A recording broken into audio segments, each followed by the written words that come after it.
If you want to add some quick style to your ride, check out our Mishimoto Shift Knobs. We have two different style shift knobs. The first is a steel shift knob, which comes in a chrome or black finish, and the second is a carbon fiber shift knob. Both of these shift knobs come with 3 different style fittings to adapt to many different vehicles. So we've had some questions about how to install these shift knobs, so let's go check it out.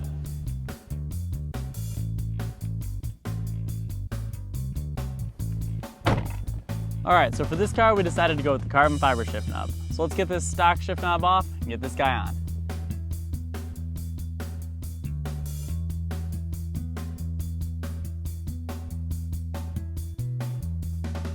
Now let's figure out which of the 3 fittings fit.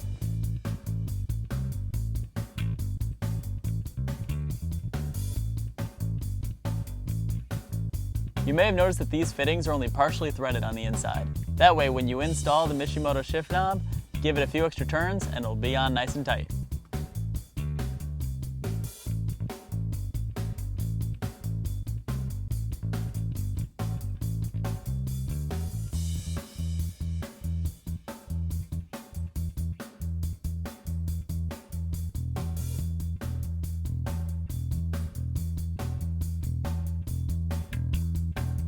And just like that, your shift knob's installed. It's that easy to add a little bit of Mishimoto flair to your car.